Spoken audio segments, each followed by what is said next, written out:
Detective Silverman and Sanchez reporting for duty. Good day, sir. We've got our proprietary hats on here. We're going to be taking a look at a new case. It's been stumping people left and right. This is the case of L.A. Noire. Can you disprove what I say? It's time to tell me what really happened. It's L.A. Noire Day, Rockstar Games. I mean, you know, Grand Theft Auto, Red Dead. You guys have played all their games. This one, State though, of is emergency. very... No, we don't have to talk about state of emergency. Oh.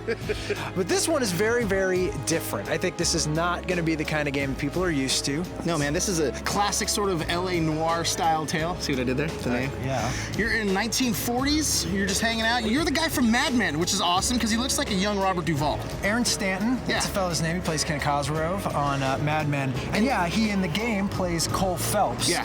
Who is a veteran of the war. Yeah, and there's a lot of sort of throwbacks within each of the missions that sort of gives you a little peek about what he did in the war, because he's got some kind of issue he's dealing with that you don't find out in the game. Don't spoil. Not No gonna spoilers. Spoil, not going to spoil anything. Okay. I know the game just came out, but it is finished. And the whole way through, though, the real hallmark of this game, I mean, we'll talk about the actual gameplay and solving the cases, but the first thing you notice when you turn on L.A. Noire is how unbelievable these characters look. This is going to be sort of the staple of how facial animation should be done in video games, I think, from here on out.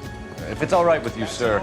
It's a beautifully realized world, and you spend a lot of time driving around in it just as you would in a Grand Theft Auto game, but you're not doing as much stuff as you would do in a Grand Theft Auto. Yeah, I mean, it's a case-by-case sort of basis, and at the beginning of the game, it's just sort of these random individual cases that don't seem to have anything to do with each other. And then when you move up to, like, the Vice area, that's when every case has something to do with the previous case, or they might all tie together in some sort of case at the end. And I thought that was kind of cool. I like that. Yeah. But then you just get to the point where it's like, okay, well, you have one case. This is the case for this level.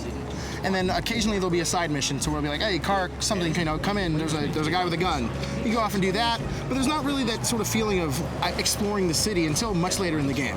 This felt more to me, the world, like Mafia. Mafia 2, totally. Yeah. And that's a bummer because that was one of the problems we had. I was with going to say, Mafia. that was one of the issues you had. It was like, you don't really feel like you're just going from point to point. You know, you do some of this action and driving, but the bulk of the gameplay is interrogating suspects and searching crime scenes for evidence.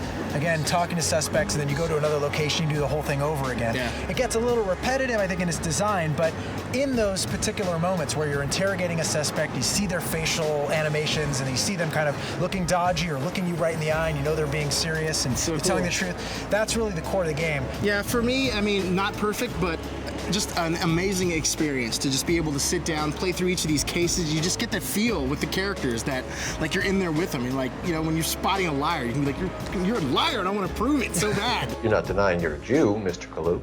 This is America. It's not Germany. It's not a crime. You know, I think this is the kind of game where these actors should be nominated for something. Let's do that. Academy, we're talking to you. He's great. This is an amazing performance by these actors, and I really think they should be recognized. So let's recognize them with a score. I'm going to recognize them with the score. L.A. Noire, definitely the next game you should pick up. I'm giving it a 9 out of 10. I think it's quite a game myself, going a little lower, 8.5, still one hell of a case.